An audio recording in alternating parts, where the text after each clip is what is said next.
ونستعينه ونستغفره ونؤمن به ونتوكل عليه ونعوذ بالله من شرور أنفسنا ومن سيئات أعمالنا من يهده الله فلا مضل له ومن يضلل فلا هادي له وأشهد أن لا إله إلا الله وحده لا شريك له وأشهد أن محمدا عبده ورسوله أرسل رسوله بالحق بشيرا ونذيرا وداعيا إلى الله بإذنه وسراجا منيرا أما بعد فقد قال الله تعالى يا أيها الذين آمنوا اتقوا الله حق تقاته ولا تموتن إلا وأنتم مسلمون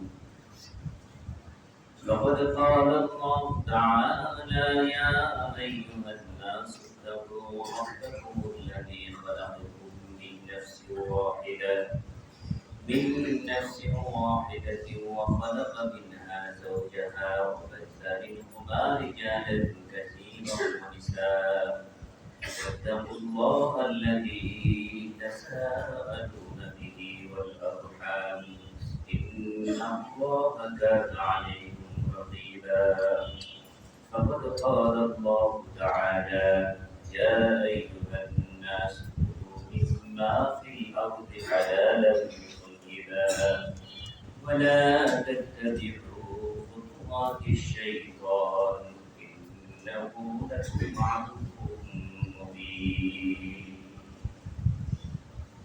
সমস্ত প্রশংসা গুণগান তারিফ সেই মহান রব্বুল আলামিনের জন্য যে মহান মুনির দয়া করে আমাদেরকে আল্লাহর মসজিদে এসে পড়াশোনার তৌফিক দিয়েছেন সেই শুকরিয়া আদায় করছি আলহামদুলিল্লাহ سلام بشكر سيدنا النبي سيد المرسلين خاتم النبيين نبي محمد رسول الله صلى الله عليه وسلم যার মাধ্যমে আল্লাহ সুবহানাহু ওয়া তাআলা আমাদের জীবনের হালাল এবং হারাম বিষয়গুলি স্পষ্ট করে বর্ণনা করে গেছেন। আমাদের মূল টার্গেট থাকবে হালাল এবং হারাম জেনে বুঝে হারাম বর্জন করা, হালাল গ্রহণ করা। এছাড়া আমাদের কোনো উপায় নেই। এটা আল্লাহর নীতিমালা। কোরআন কারীমের যত আয়াত, যত ঘটনা, যত কিছু আছে, ইতিহাস আছে নবীদের, তারপরে আখিরাতের কথা আছে, পরকালের কথা আছে, ঈমানের কথা আছে, জান্নাতের কথা আছে, জাহান্নামের কথা আছে, যত কিছু আছে এর মধ্যে আল্লাহ সুবহানাহু ওয়া তাআলা স্পষ্ট করে হালাল এবং হারামের বিধানগুলি দিয়ে দিয়েছে। হালাল এবং হারামের বিধানগুলি যদি আমরা না জানি, একজন মুসলিমের জন্য কোনটা হালাল কোনটা হারাম জানা ফরজ, ইতিহাস জানা ফরজ না। কিন্তু কোরআন কারীমের হালাল এবং হারাম জানাটা ফরজ। কিভাবে জানবেন এটা আপনার বিষয়, অনেক মাধ্যম আছে। আপনি কৈফিয়তে দিতে পারবেন না যে আমি জানি নাই, জানেন নাই কেন, কোন কারণে জানতে পারেন, কোরআন পড়তে পারেন নাই, ওকে, যারা কোরআন পড়তে পারে তাদের কাছে গিয়ে জেনেছেন, যারা কোরআনের অর্থ জানে তাদের কাছে জেনেছেন, জানেন নাই। আপনি কোরআনের কাছে যান নাই, আপনি কোরআন যারা জানে তাদের কাছে যান নাই, আপনি কোনো যারা কোরআন বুঝিয়ে কথা বলে, কোরআন দিয়ে কথা বলে তাদের কাছে যান নাই, হাদিস দিয়ে কথা বলে তাদের কাছে যান নাই। এই তো আপনার আল্লাহ তাআলা তো কৈফিয়ত নেবেন আপনার কাছে। এজন্য কোরআন এবং হাদিস থেকে আল্লাহ আল্লাহ রাসূল যা হালাল করেছেন তা গ্রহণ করা, হারাম করেছেন তা বর্জন করা। আজকের একটি বিষয়ে আমরা হালাল উপার্জন এবং হারাম উপার্জনের লাভ এবং ক্ষতি বিষয়ে আলোচনা করব। হালাল হারামের তো অনেক বিষয় আছে, এর মধ্যে আজকে আলোচনা হবে হালাল এবং হারামের উপার্জনের লাভ এবং ক্ষতি। আমরা নিশ্চিত জানি যে হালাল উপার্জনের মধ্যে ক্ষতি নেই, লাভ আছে। আর হারাম উপার্জনের মধ্যে অনেক ক্ষতি, শুধু ক্ষতি না, দুনিয়া এবং পরকালে। আর হালাল উপার্জনের মধ্যে দুনিয়া এবং পরকালের মধ্যে লাভ আছে। কি কি লাভ আল্লাহ সুবহানাহু ওয়া তাআলা কিভাবে আমাদের সতর্ক করেছেন এই বিষয়গুলি আজকে সংক্ষিপ্তভাবে তুলে ধরব ইনশাআল্লাহ। আল্লাহ সুবহানাহু ওয়া তাআলা প্রথমে আমাদেরকে ডাকছেন শুধু মুসলিমদেরকে না, সারা পৃথিবীর মানুষদেরকে একটা নীতিমালা গ্রহণ করতে বলেছেন। যদি পৃথিবীতে অমুসলিমরাও যদি শান্তিতে থাকতে চায়, অমুসলিমরাও যদি সুস্থ থাকতে চায়, অমুসলিমরাও যদি ভালো থাকতে চায়, মানুষ হিসাবে বেঁচে থাকতে চায়, তাহলে এই নীতিমালা গ্রহণ করতেই হবে। আর মুমিনদের জন্য এটা ফরজ।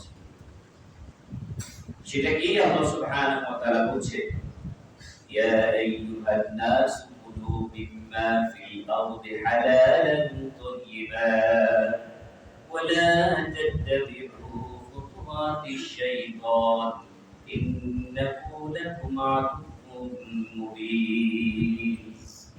সূরা বাকারা 167-68 নম্বর আয়াতে আল্লাহ সুবহানাহু ওয়া তাআলা গোটা মানুষকে ডেকে বলছেন, ইয়া আইয়ুহান নাস, হে মানুষেরা, কুলু মিম্মা ফিল আরদি হালালান তাইয়্যিবা, তোমরা হালাল এবং পবিত্র বস্তু খাও, ভক্ষণ করো, ব্যবহার করো। দুটি শব্দ ব্যবহার করেছেন, হালাল এবং তাইয়্যিব।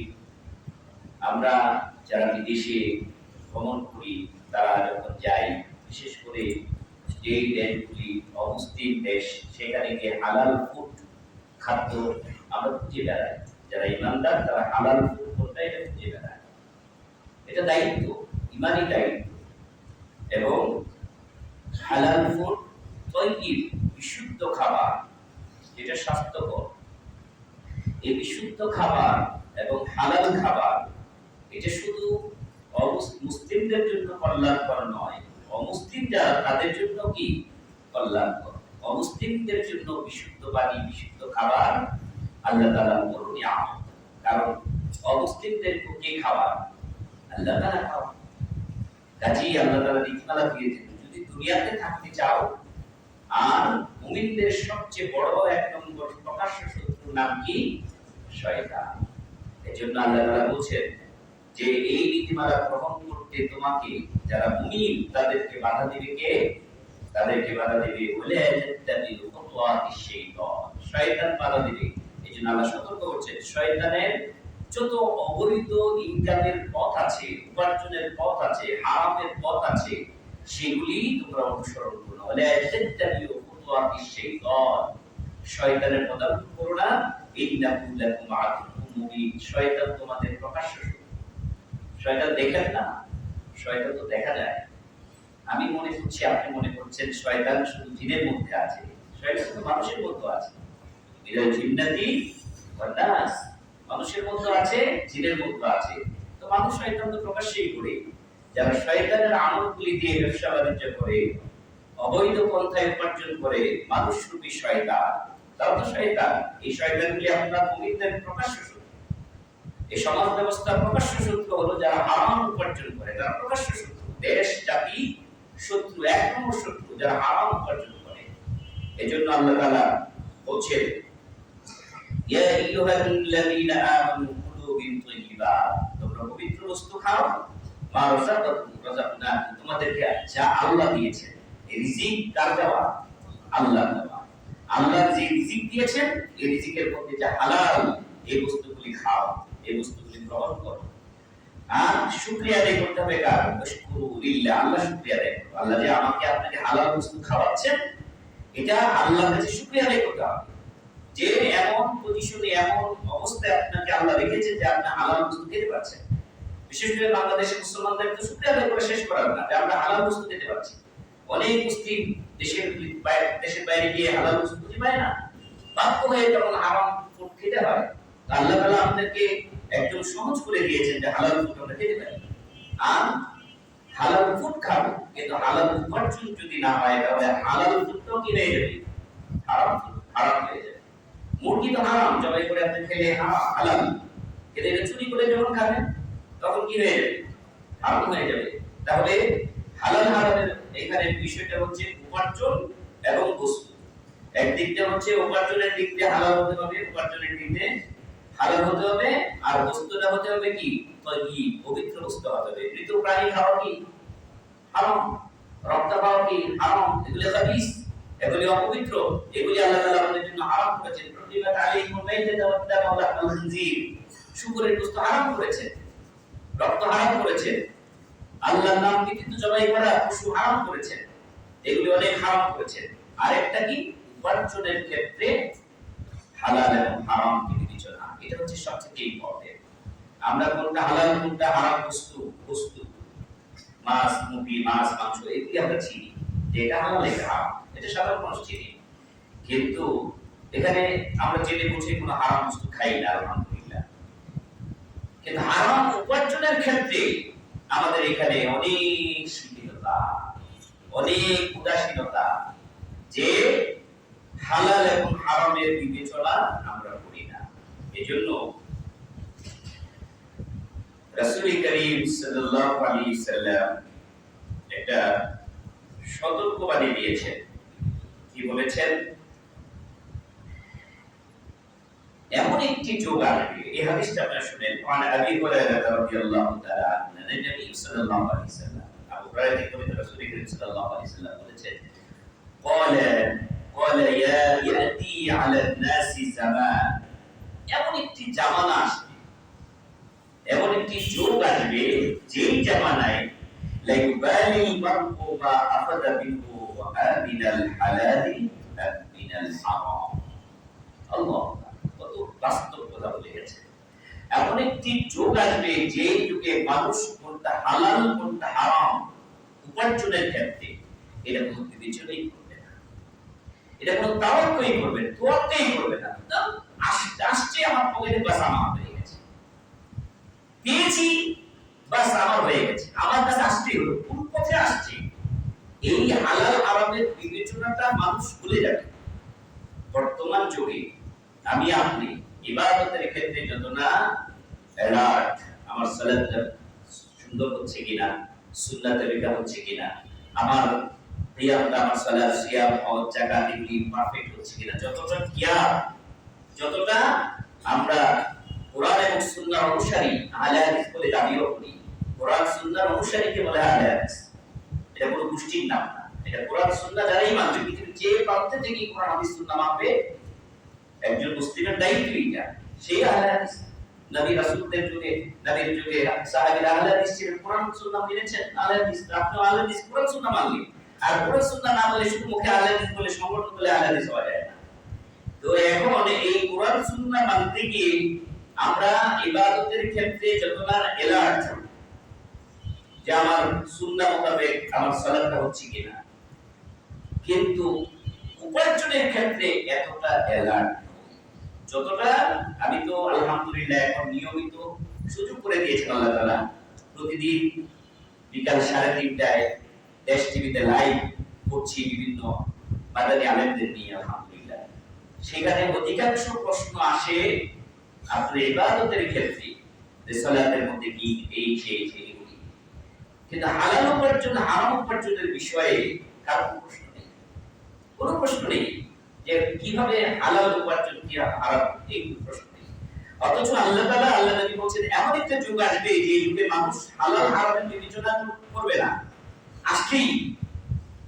এই যুগের মধ্যে আমরা আছি। এজন্য আসুন, হারাম হালাল উপার্জন মাধ্যম কি?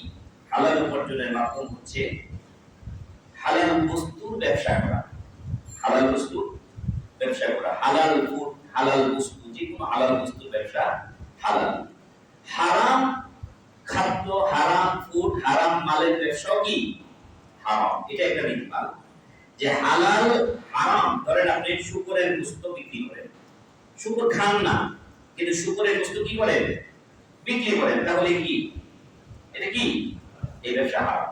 শুকরের গোশত যেরকম হারাম, শুকর কেনা বেচা করাও কি হারাম। কুকুরের ব্যবসা করা, যে কুকুরের গোশত খাওয়া যেরকম হারাম, বিড়ালের গোশত খাওয়া যেরকম হারাম, এগুলির ব্যবসা করাও কি হারাম। তাহলে এটা হলো প্রথম নীতিমালা।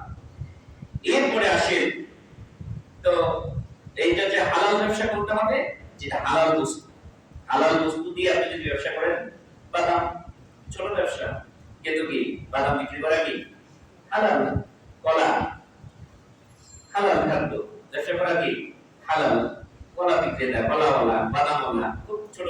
নজরে রেখে আপনার আপনার বাবা কি করে বাদাম বিক্রি করে, ও আপনি বাদাম বানাচ্ছেন মানে কিন্তু যখনই বলে যে আমার বার আছে, গুলশানে আমার কি আছে, বার আছে, বাড়ের আমি বাড়ের মার্কেট, বাড়ের নাই, বাড়ে কি বাদাম বিক্রি করে, কি বিক্রি করে, দেশাদ্রব্য বিক্রি করে, অধিকাংশ বাড়ে কি দ্রব্য বিক্রি করা হয়, লাইসেন্স প্রাপ্ত দেশাদ্রব্য বিক্রি করা হয়।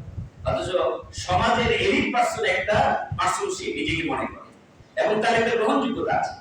অনেক এমপি মন্ত্রী বার আছে আছে এবং স্বঘোষিত বা এরা লাইসেন্স করা বা এমপি মন্ত্রীর বার নাগরিক আছে, ছিল, আছে, এখন আছে, এরা প্রভাবশালী। অথচ এটা কিসের ব্যবসা, হারাম, হারাম উপার্জন। আর ওদের দাম অনেক বড়, আপনি কুলাতে পারবেন ওদের দাম দেখে, সমাজ সেবা দেখে কুলাতে পারবেন না। অথচ হারাম। আর হালাল কি, ওই যে বাদাম বিক্রেতা, ওই যে কি কলা বিক্রেতা, হালাল ব্যবসা, হালাল উপার্জন। ওর মনের মধ্যে যে শান্তি আছে আপনার মনের মধ্যে শান্তি পাবেন না, বুঝেই পাবেন না। ওর রাতে যে ঘুম হয় সারাদিন বাদাম বিক্রি করে, কলা বিক্রি করে, আপনার সেই ঘুম কখনোই আসবে না। এটা দুনিয়ার তো ক্ষতি আর হবে। এই জন্য হালাল বস্তু বাদামও যদি হয় তাহলে এটা হালাল ব্যবসা। এখান থেকে 1 টাকা যদি লাভ হয় এটা কোটি টাকার লাভের গুণ। এই 1 টাকা যদি আপনার কোনো খাদের দান করতে পারেন না, শুধু আপনার ফ্যামিলিতে খরচ করেছেন, এটা সদকায়ে, সদকার মধ্যে দানের মধ্যে আল্লাহ তাআলা লিখে রাখে। আপনি দান করেন নাই, কিন্তু কলা বিক্রি করে বাদাম বিক্রি করে আপনি সংসার চালিয়েছেন, ওই সংসারে যত বাজার করেছেন সমস্ত বাজারের টাকা সদকা দান করার যে সমস্ত সওয়াব, এই সব আল্লাহ তাআলা আপনাকে দিয়ে দিয়েছেন। সুবহানাল্লাহ। আর হারাম, এই হালাল, হালালের কথাকে বলে দিই। আর কি, আর আছে কৃষি কাজ, কৃষি পণ্য আপনি উৎপাদন করেন, আলহামদুলিল্লাহ। কৃষি কাজ কত কল্যাণকর একটা কাজ। আপনি গাছ রোপণ করেন, কৃষি কাজ করেন, ওই গাছ রোপণ করে আপনি কলা বাগান করেছেন, ওই কলা বাগান বিক্রি করে আপনি টাকা পয়সা ইনকাম করবেন, কলা বিক্রি করবেন। কিন্তু ওই কলা বাগানে যদি একটা কলা পেকে যায় আর একটা পাখি খায়, ওই সওয়াব আপনি পেয়ে যাবেন। সুবহানাল্লাহ। তাহলে আপনি কৃষক, আপনি অনেক বেনিফিটেড, আপনি অনেক বেনিফিটেড, আপনি কৃষক, আলহামদুলিল্লাহ। এরপরে আসেন, আপনি যদি উৎপাদনমুখী শিল্প কারখানা করেন, সেই শিল্প কারখানায় কি উৎপাদন হবে, মানুষের পোশাক, মানুষের খাদ্য, মানুষের বাসস্থানের সামগ্রী, আলহামদুলিল্লাহ।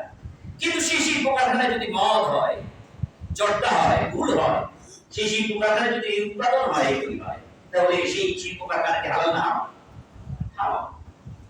কাজেই নীতিমালা গ্রহণ করতে হবে যে মানুষের কল্যাণে আপনি শিল্প কারখানা করেছেন, গার্মেন্টস করেছেন, পোশাক শিল্প, আলহামদুলিল্লাহ করেছেন, আলহামদুলিল্লাহ, হালাল ব্যবসা, হাজার লোকের কর্মসংস্থান করে দিয়েছেন। এভাবে করে যদি আপনি হালাল উপার্জন করি, হালাল পন্থা বেছে নেই, তাহলে মনের মধ্যে আপনি শান্তি পাবেন, 1 নম্বর। 2 নম্বর, আপনার এই রিজিকের মধ্যে আল্লাহ তাআলা বারাকা দিবেন। অল্প রিজিকে, অল্প রুচিতে আপনার অনেক বারাকা হবে। কি বারাকা হবে? আপনার শরীর স্বাস্থ্য ভালো থাকবে। আপনার যদিও কোনো কারণে আপনি অসুস্থ হন, তাহলে অসুস্থতার বিনিময়ে যদি সবর করেন তাহলে আল্লাহ তাআলা আপনার গুনাহ মাফ করে দিবেন। আর যদি আপনার কোন লস হয়, ব্যবসা করতে গিয়ে লস হয়, আল্লাহ তাআলা এই লসের বিনিময় দিয়ে দিবেন। এভাবে হালাল ব্যবসার মধ্যে যদি, হালাল উপার্জনের থেকে আপনি ব্যবসার মধ্যে যদি শক্ত নীতি অবলম্বন করেন, মজুরি কম না দেন, আপনি যদি শক্ত কথা বলে মাল বিক্রি করেন, আপনি সাদিকুল আমিন হন, সৎ ব্যবসায়ী হন, তাহলে আপনার হাসর নাসর হবে নবীদের সাথে, শহীদদের সাথে। সুবহানাল্লাহ, সুবহানাল্লাহ। নবীদের সাথে আর শহীদদের সাথে আপনার হাসর নাসর হবে যদি আপনি সৎ ব্যবসায়ী হন, তাহলে কত কল্যাণ, কত লাভ। এখন আসে আল্লাহ তাআলা আমাদের হালাল উপার্জন, হালালের পন্থায় উপার্জন করার তৌফিক দান। এখন আসেন হারাম পন্থা। হারাম পন্থায় উপার্জন, হারাম পন্থায় উপার্জন কি? সুদ, ঘুষ, ইয়াতিমের মাল ভক্ষণ,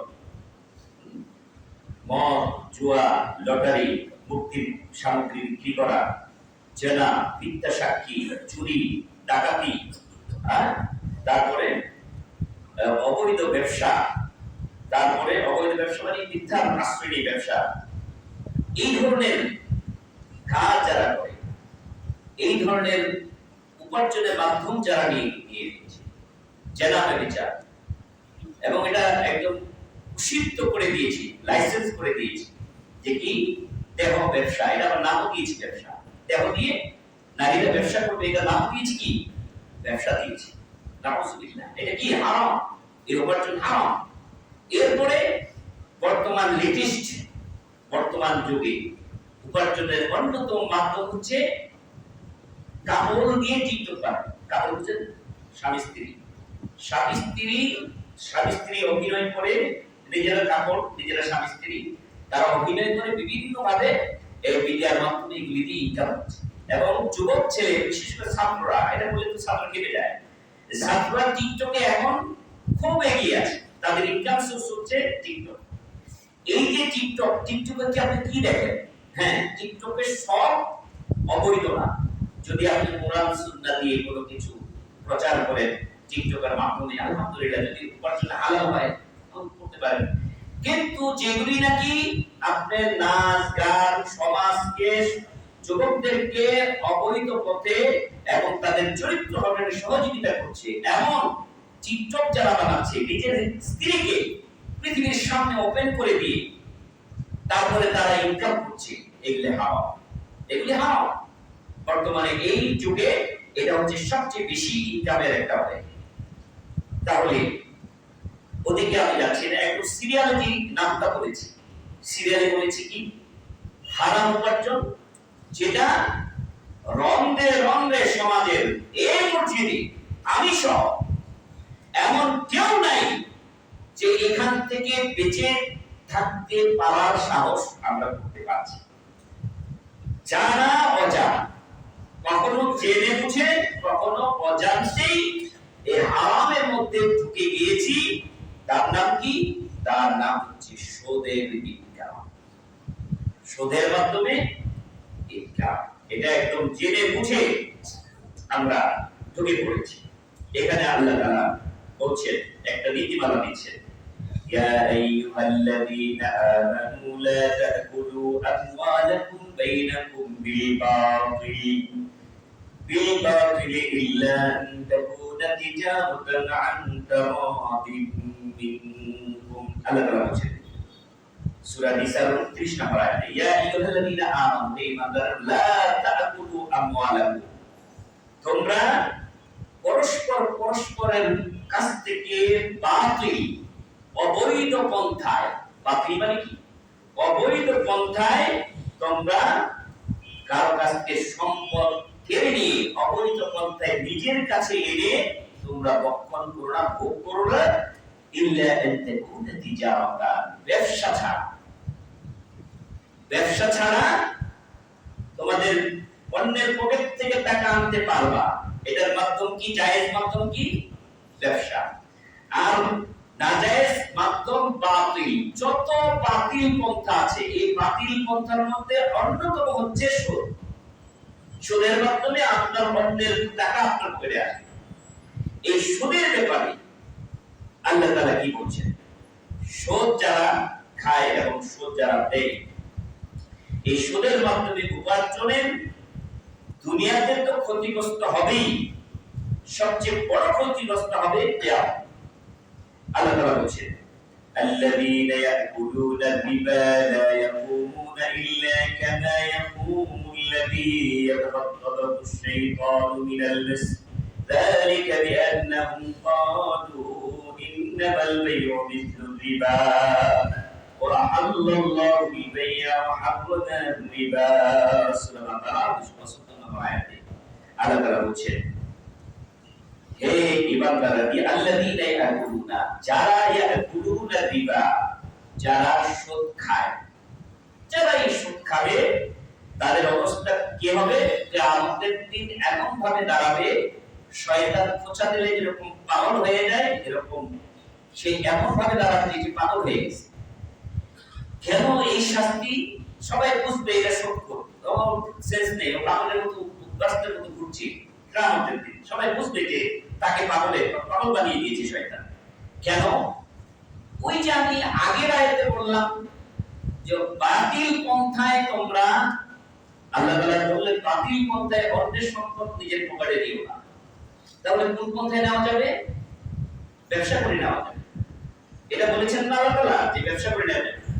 কিন্তু যারা সুদ খায় তাদের ফতোয়া কি?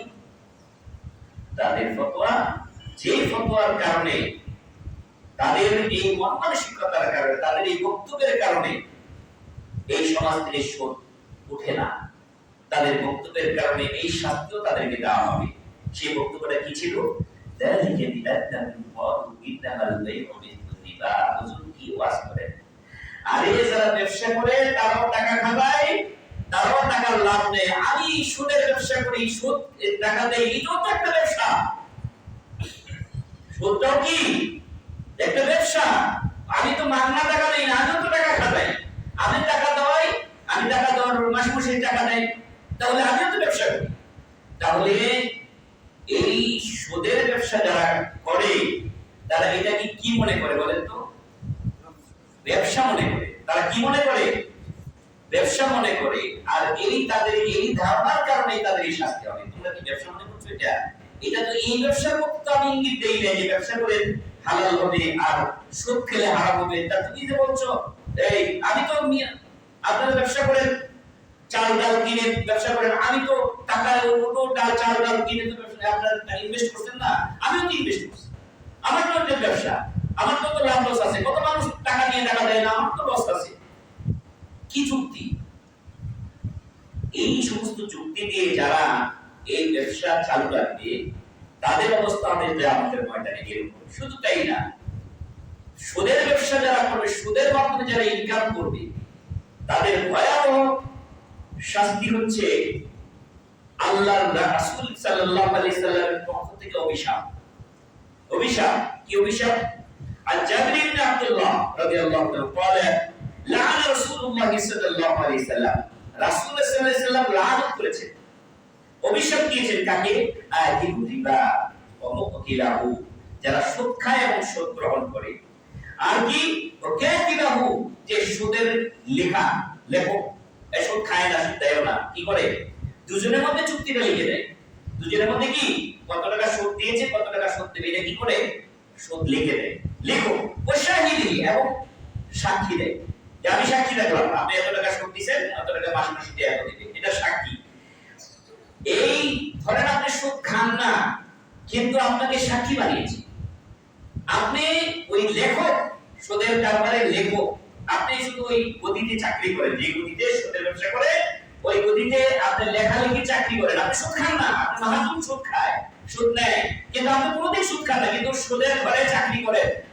আপনি শুধু লেখেন আর আপনি সাক্ষী থাকেন। আল্লাহ নবী বলেছেন ওয়ালাহুম বিসাওয়া, তারা গুনাহের দিকে সবাই সমান। গুনাহের দিকে কি? সবাই সমান। তো গুনাহটা কি? আমরা জানি কাবিরা গুনাহ, যত কাবিরা গুনাহ আছে, কাবিরা চুরি করা, ডাকাতি করা, জিনা করা, মিথ্যাচার, এই সবই কাবিরা গুনাহ। এর মধ্যে কোন কাবিরা গুনাহটা শিরকের পরে বেশি মারাত্মক? শিরকের পরে সবচেয়ে মারাত্মক কাবিরা গুনাহ কোনটা? একটু শুনেন। عن عبد الله بن مسعود رضي الله عنه قال النبي صلى الله عليه وسلم الربا 73 بابا,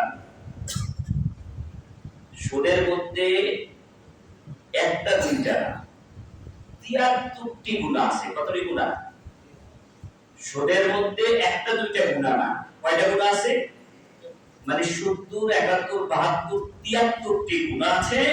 এর মধ্যে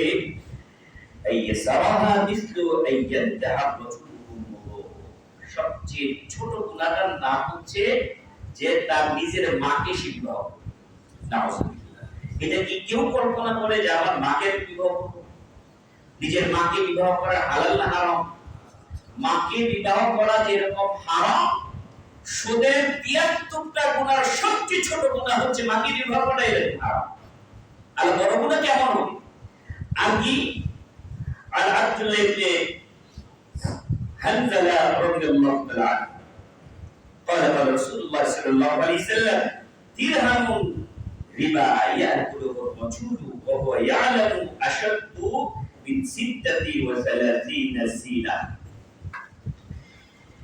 আব্দুল্লাহ ইবনে হানজালা রাদিয়াল্লাহু তাআলা তিনি রাসূল সাল্লাল্লাহু আলাইহি ওয়াসাল্লাম বলেছেন যে সুদের 1 দিরহাম, সুদের ধরেন 1 টাকা, সুদের কয় টাকা?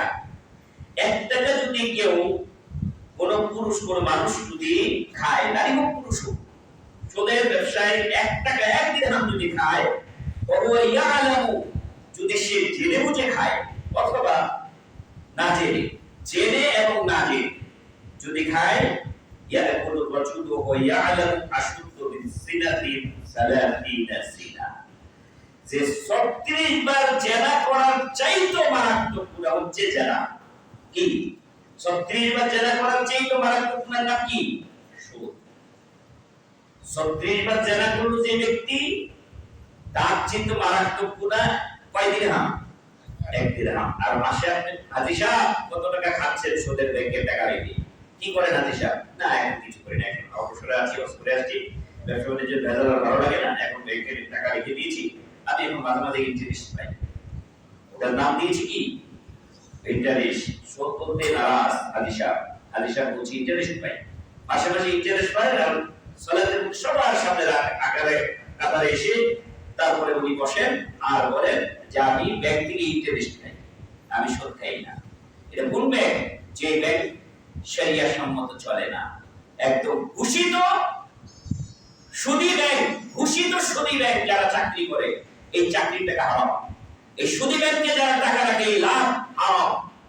অসংখ্য মানুষ, আমি বললাম না যে আমি সহ, এ থেকে বেঁচে থাকা বড় কঠিন।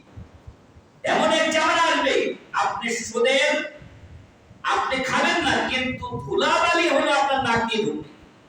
আজকে বাংলাদেশে যত রাস্তাঘাট হচ্ছে, এগুলি কিসের টাকা? বিদেশ থেকে যা টাকা আনি আমরা সব সুদের, এই টাকা দিয়ে রাস্তাঘাট হচ্ছে। আমি হাজী সাহেব, আমি হুজুর, আমি সুদ খাই না, আলহামদুলিল্লাহ বেঁচে গেলাম, কিন্তু যদি রাস্তা দিয়ে চলে ধুলাবালি এগুলি উঠছে, এগুলি আমার নাক দিয়ে যাচ্ছে, তো সুদের টাকা যাচ্ছে। এই কারেন্ট, এই যে ফ্যান চলছে, এসি চলছে, যত কারেন্টের মধ্যে যদি সুদের ইনভেস্ট থাকে, ওটা পাচ্ছি, আমি কোনো রকম ভাবে পাচ্ছি। আল্লাহ তাআলা যদি আমাকে মাফ না করেন, এজন্য এই কথাটা এনেছে, ওয়া আলামু আশুদ্দু, যদি জেনে বুঝে, একটা হচ্ছে না জেনে আমি খেলাম, আল্লাহর কাছে আল্লাহ আমাকে ক্ষমা করে দিবেন। কিন্তু জেনে বুঝে যারা সুদকে হালাল মনে করে নিয়েছে, সুদের ব্যবসাকে হালাল মনে করেছে, অথচ আপনি যদি পথ খুঁজতেন যে আমি সুদ খাবো না, আমি অবৈধ ইনকাম করব না, তাহলে আল্লাহ তাআলা নিজে আপনাকে পথ খুলে দিতেন হালাল উপার্জনের। সুবহানাল্লাহ। সেটা আল্লাহর ওয়াদা। কার ওয়াদা? আল্লাহর ওয়াদা। আল্লাহ তাআলা বলেন, আপনি বলছেন বের হতে পারছেন, কে বলেছে? আপনি চেষ্টাই করেন নাই, আপনি সুদ থেকে বের হওয়ার চেষ্টাই করেন নাই, এজন্য আল্লাহ আপনাকে পথ দেখান নাই। আর যারা বের হয়েছে তারা ঠিকই আল্লাহ তাআলা পথ দেখিয়েছেন। এটা আল্লাহ তাআলার ওয়াদা। আল্লাহ তাআলা বলেন কি? ومن يتق الله يجعل له مخرجا ويرزقه من حيث لا يحتسب। আল্লাহ তাআলা বলেন, যারা আল্লাহকে ভয় করে তাদের জন্য আল্লাহ তাআলা পথ খুলে দেন। সুবহানাল্লাহ। আল্লাহর উপার্জনের পথ খুলে দেন কে? আল্লাহ তাআলা। এবং আল্লাহ তাআলা বলেন, ওয়ায়ারযুকুহু মিন হাইসু লা ইয়াহতাসিব, এমন উৎস থেকে তোমাকে রিজিক দিব যা তুমি কল্পনাই করতে পারো। সুবহানাল্লাহ। এর চাইতে সান্ত্বনাদায়ক, রিজিকের সান্ত্বনাদায়ক উত্তম কথা আর হতে পারে না আল্লাহর পক্ষ থেকে আমাদের জন্য। এর চাইতে উত্তম সুসংবাদ হতে পারে না। আল্লাহ নিজে দায়িত্ব নিয়েছে। অর্থাৎ যদি আমাকে ভয় করো, যে আমি ভয় করলাম আল্লাহ, আমি হারামে যাব না, যে হারাম আমাকে ক্ষতিগ্রস্ত করবে দুনিয়া এবং পরকালে। কি ক্ষতিগ্রস্ত করবে? ইন্নাল্লাহা তাইয়্যিবুন লা ইয়াকবালু ইল্লা তাইয়্যিব। আল্লাহ নিজে বলেন, আমি পবিত্র, আমি পবিত্র ছাড়া কোনো কিছু গ্রহণ করি না, কোনো কিছু গ্রহণ করি না। আপনি হাজার হাজার লক্ষ লোক দান করেন হারাম উপার্জনে, একটু আল্লাহ কবুল করবে না। আপনি সুদ ঘুষ খেয়ে আপনি হজ করেছেন, কবুল হবে না, কবুল হবে না। আপনি দোয়া করছেন, কবুল হবে না। আল্লাহ নবী দেখলেন এক মুসাফির দোয়া করছে, আল্লাহ আল্লাহ বলে চিৎকার করে দোয়া করছে, কান্নাকাটি করছে।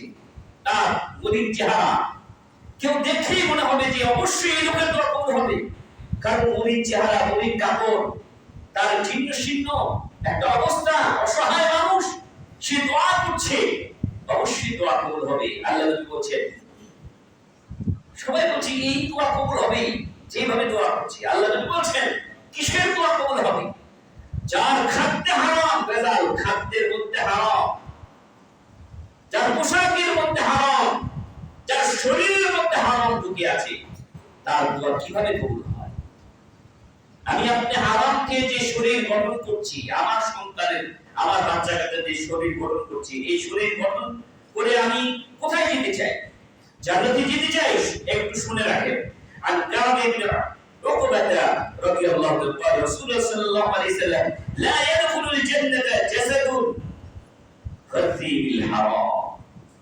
যার শরীরটা হারাম দিয়ে গঠিত হয়েছে, তার শরীরের কোন টুকরা জান্নাতে ঢুকতে পারবে না। নবীর কথা। আমার আপনার শরীরে যদি হারাম ঢুকিয়ে এই শরীর গঠন করি, এই শরীর দিয়ে আপনি জান্নাতে যেতে পারবেন না। নবীর কথা। এক তো হচ্ছে দোয়া কবুল হয় না, আল্লাহর সাথে কানেক্ট নষ্ট হয়ে যায়। ওয়াইফাই লাইন কানেক্ট যেরকম নষ্ট করে দেয় আপনার, সবকিছু ওয়াইফাই না থাকলে যদি সব কানেক্ট নষ্ট হয়ে যায়, আপনার হারামে যখন ঢুকে পড়বে তখন সবকিছু নষ্ট হয়ে যাবে। এজন্য হালাল ভাবে যদি উপার্জন করেন তাহলে বাঁচার উপায় আছে। আর সুদ যারা খায়, যেহেতু সুদের প্রসঙ্গটা আসছে, সুদের মারাত্মক একটা লেভেলের ক্ষতির কথা বলি কিয়ামতের ময়দানে। আল্লাহ নবী মুহাম্মদ সাল্লাল্লাহু আলাইহি সাল্লাম বলেছেন, আমাকে ফেরেশতারা উঠিয়ে নিয়ে পূর্ণভূমিতে নিয়ে গেল। মেরাজের রাতের কথা বলছে।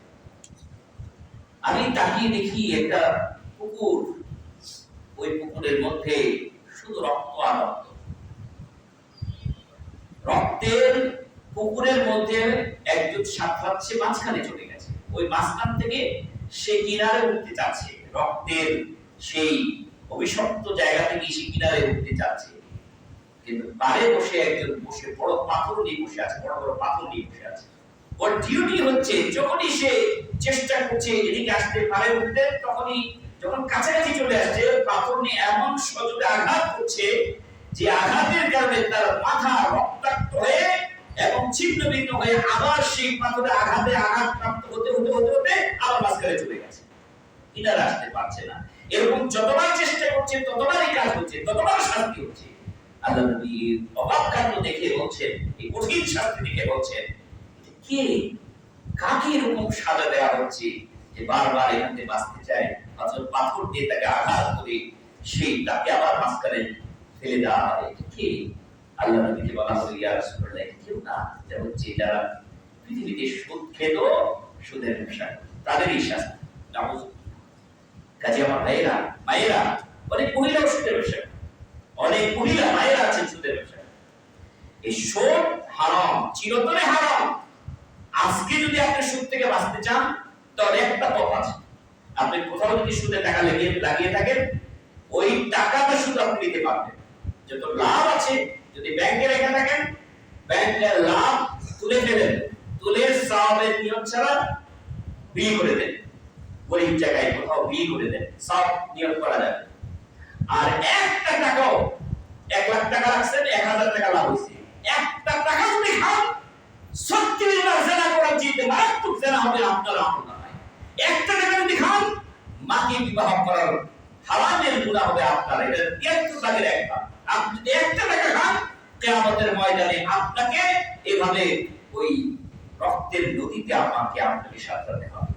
তাই খুব সাবধান। যে হারাম খাদ্য দিয়ে আমার শরীর গঠন হলো, যদি এমন হয় পলিসি এমন পলিসিতে পড়ে গেছি রাষ্ট্রীয়ভাবে, আমার বড় বড় মিল ইন্ডাস্ট্রি, সেখানে ব্যাংকিং ব্যবস্থা ছাড়া আমার কোনো উপায় নেই, আমি কি করব? সেটা সাময়িকের জন্য যতক্ষণ পর্যন্ত ব্যাংকিং সেক্টরটাকে আপনাভাবে চেষ্টা করতে হবে যে যেখানে সুযোগ আছে শরিয়া মেনটেন করে তাদের সাথে ব্যবসা, কিন্তু জেনে বুঝে কোন এমন ব্যাংকের সাথে আপনি লেনদেন করতে পারবেন না যে ব্যাংক আপনাকে প্রকাশ্যে বলছে যে এটা ঘুষ, এটা সুদের, এত পার্সেন্ট ইন্টারেস্ট দিতে হবে আপনাকে, এত টাকা লোন দেবেন, এত পার্সেন্ট ইন্টারেস্ট একদম ঘোষিতভাবে দিচ্ছেন, ওখান থেকে আপনাকে বের হয়ে আসতেই হবে যদি বাঁচতে চান। আপনি দাম করে কুলে পাবেন না। আপনি যদি মনে করেন এই টাকা দিয়ে না কখনোই কি করবে না, ওই দাম দিয়ে আপনি কাকে খুশি করবেন? ওই টাকাই তো আল্লাহ কবুল করবেন। আপনি যখন বিয়ে হয়ে আসবেন, তখন আল্লাহ তাআলার কাছে একটু বেশি করে দান করেন, সদকা করেন, আর বলেন, আল্লাহ আমি এর হওয়ার চেষ্টা করছি, আমাকে সুযোগ করে দেন। ওই যে আল্লাহ বলছেন আমাকে ভয় করো, তাহলে আমি তোমাকে সুযোগ করে দেব বের হওয়ার। আমি তোমাকে বের হওয়ার সুযোগ করে দেব, এটা আল্লাহর ওয়াদা। আল্লাহ বের করার চেষ্টা করবেন।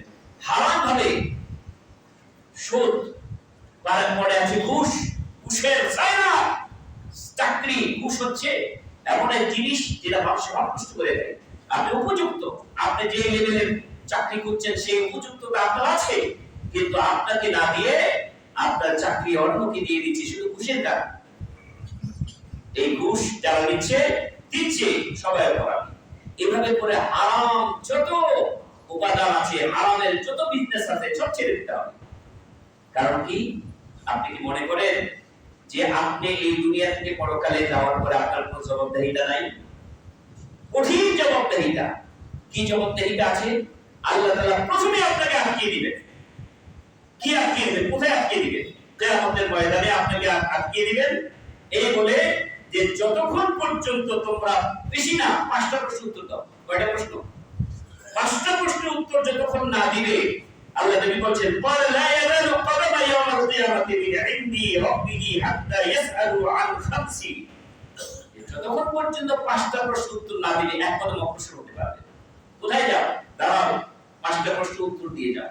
সবাইকে ধরবে, সবাইকে আল্লাহ তাআলা ধরবে কিয়ামতের দিন। আরে উত্তর দাও। কি উত্তর? প্রথমে চমক, তোমার জীবন, তোমার এই হায়াতি জিন্দেগি কোন পথে ব্যয় করেছো? হালাল ইনকাম পথে ব্যয় করেছো? হালাল উপার্জনের সময় লাগিয়েছো না হারাম উপার্জনের সময় লাগিয়েছো? উত্তর দাও। তোমার সারা জিন্দেগি তুমি কি করেছো? কতক্ষণ সময় লাগিয়েছো? অফিস করেছো, চাকরি করেছো, যত কাজে তুমি যত সময় ব্যয় করেছো, এটা কোন কাজে, কোন লেভেলে? হারাম উপার্জনে না হালাল উপার্জনে ব্যয় করেছো? বলো। এই যুবক, তোমাকে প্রশ্ন করা হবে সবচেয়ে ইম্পর্টেন্ট। শাবাব, তোমার যুবক অবস্থায় 2 নম্বরে ধরবে যুবকদেরকে। এই যুবক, তুমি বলো তোমার এই যৌবন কাল কোথায় ব্যয় করেছো?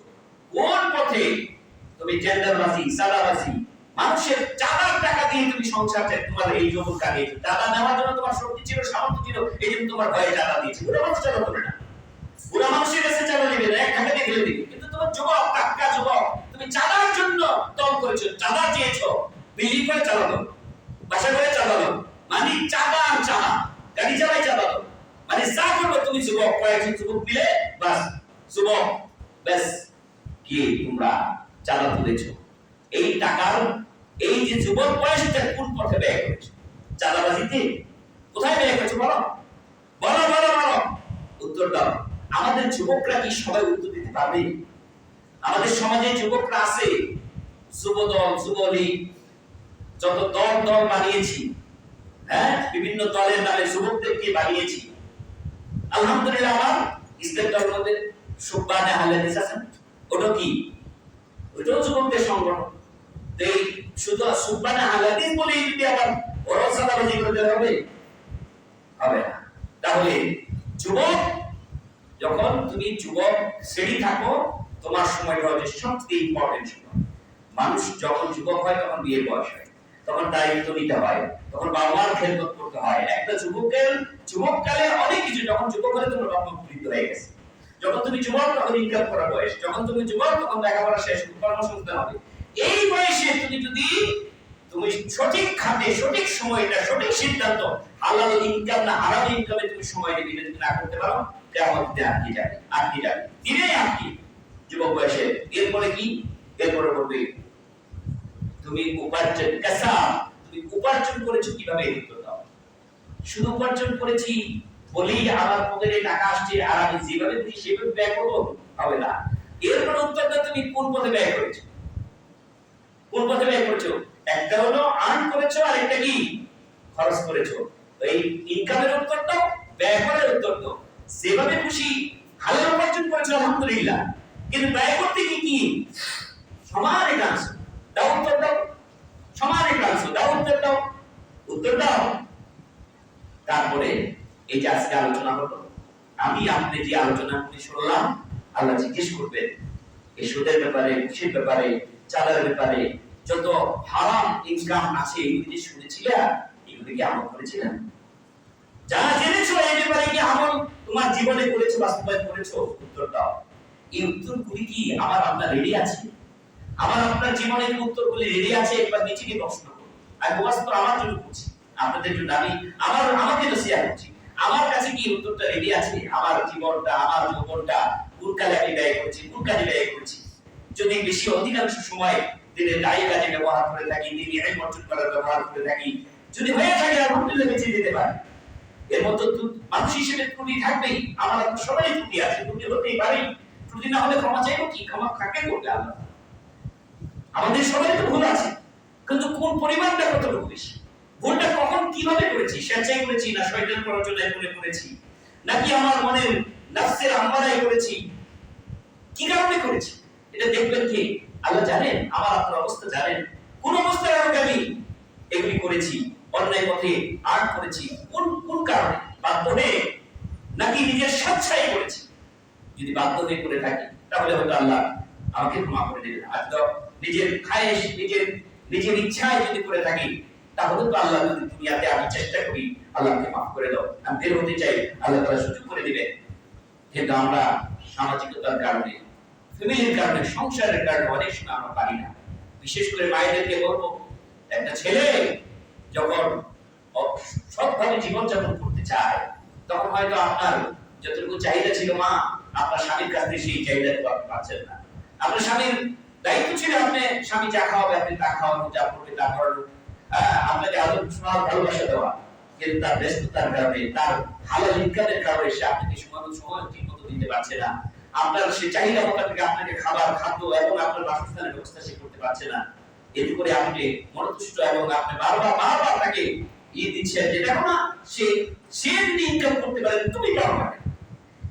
তুমি বলছো বারবার, আরে সে তো অবৈধ পন্থায়, সে তো চাঁদাবাজ, সে তো সুদখোর, সে তো ঘুষখোর, সে তো এই চাকরি করে, এই জন্য পারে, আমি তো পারি না, আমি তো নেশাদ্রব্য বিক্রি করতে পারি না, আমি তো এটা পারি না। পারো না কেন? পারতে হবে, তোমাকে পারতে হবে।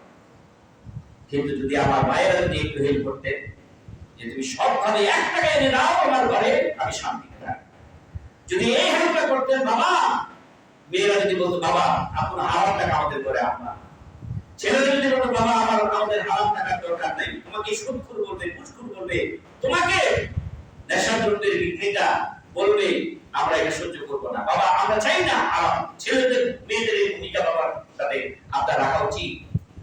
বন্ধুদেরকে বলবো আপনারা যদি পারেন, আপনারা যদি একটু সচেতন হন, আমাদের অনেক যুবক বেঁচে যাবে, অনেক লোক বেঁচে যাবে হারাম থেকে। শুধু আপনাদের কারণে অনেকে ইচ্ছা না থাকা সত্ত্বেও তারা হারাম থেকে উপার্জন করতে বাধ্য হচ্ছে, শুধু আপনাদের চাপে।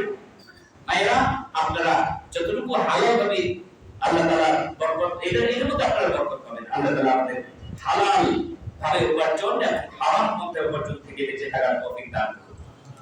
এবং হালালের মধ্যে আল্লাহ যে বারকাত দান করছে, বারকাত থেকে আল্লাহ আমাদেরকে বঞ্চিত করো না। আল্লাহ আমাদের হালাল পথগুলি খুলে দাও, হারাম পথগুলি আল্লাহ তাআলা বন্ধ করে দাও। সুবহানাল্লাহি ওয়া বিহামদিহি ওয়া রাফা'না বিল আয়াতি বিল হাকিম ইন্নাহু তাআলা জাওয়াদুল কারীম।